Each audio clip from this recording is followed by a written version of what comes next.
जय श्री कृष्ण मित्रों, फरी पाछा आपणे बूस्टर विडियो में आगळ वधीए छीए। चैप्टर नंबर 4 में आजनो आपणो टॉपिक छे गैल्वेनोमीटर।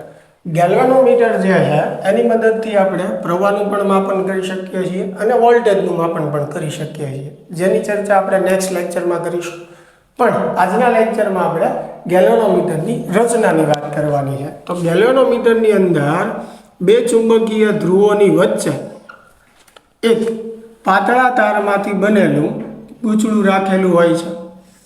આ બે ચુંબકીય ધ્રુવો છે એવું સમજી શકો તમે, અને એની વચ્ચે એક ગૂંચળું રાખેલું હોય છે જે લંબચોરસે હોઈ શકે, ગોળાકારે હોઈ શકે। એટલે એક ગૂંચળું છે।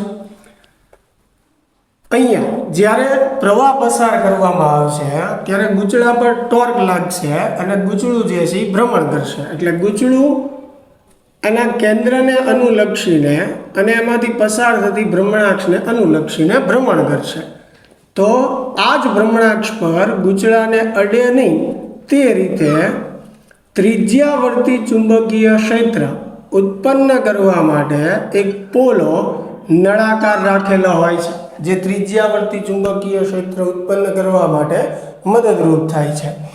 આ ગૂંચળા સાથે દર્શક કાંટો જોડેલો હોય છે જે બહારની તરફ આપણને અંકન દર્શાવે છે। આવી રીતે જ્યારે ગૂંચળામાંથી પ્રવાહ પસાર થશે એટલે ગૂંચળા પર ટોર્ક લાગશે અને ગૂંચળું જે છે એ ભ્રમણ કરશે અને ગૂંચળા સાથે દર્શક કાંટો જોડેલો છે એટલે દર્શક કાંટો પણ ભ્રમણ કરશે અને એ આપણને આવર્તન બતાવશે।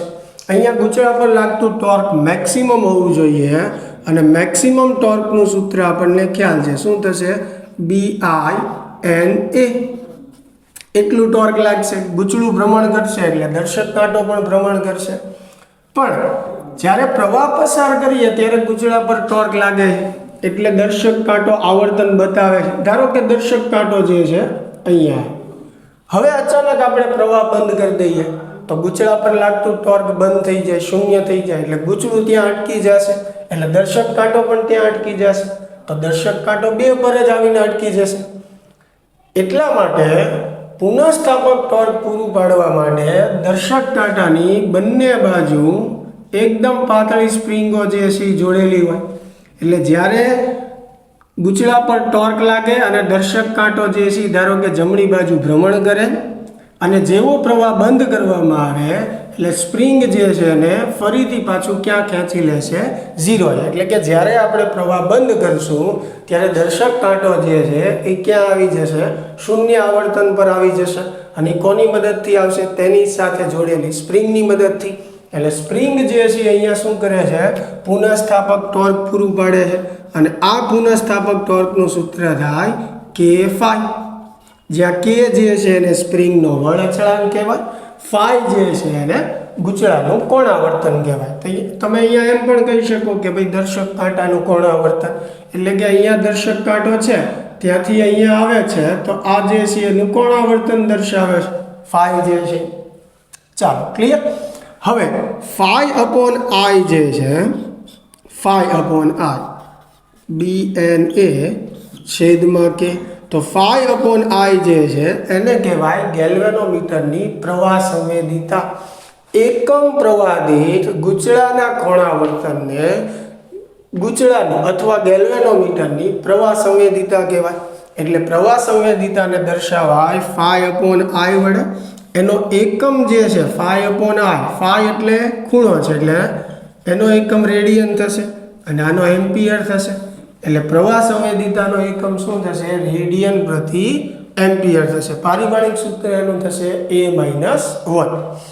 સેમ એવી રીતે આ જે સૂત્ર છે એમાં છેદમાં બંને બાજુ આપણે R વડે જે છે એ ગુણીએ છીએ। બંને બાજુ આપણે શું કરીએ? R વડે ગુણીએ છીએ।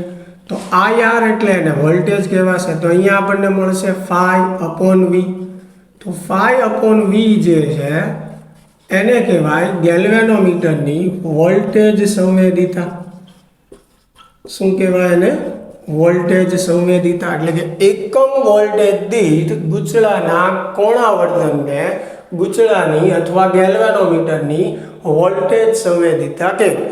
અને વોલ્ટેજ સંવેદિતાનો એકમ જે છે એ શું થશે તો કે ફાઈ માટે અગેઇન રેડિયમ એકમ થશે અને વોલ્ટેજ અથવા સ્થિતિમાન માટેનો એકમ શું થશે વોલ્ટ થશે એટલે એનો એકમ જે છે એ શું થશે રેડિયન પ્રતિ વોલ્ટ થશે તો અહીંયા સાથે સાથે આપણે પ્રવાહ સંવેદિતા અને વોલ્ટેજ સંવેદિતાની પણ વાત કરી છે બેઝિક આપણે ગેલ્વેનોમીટરની જે રચના છે એ પણ આપણે જોઈ કે કઈ રીતની રચના ગેલ્વેનોમીટરની અંદર હોય છે આશા છે મિત્રો આ તમને સમજાણું હશે મળીએ હવે નેક્સ્ટ લેક્ચરમાં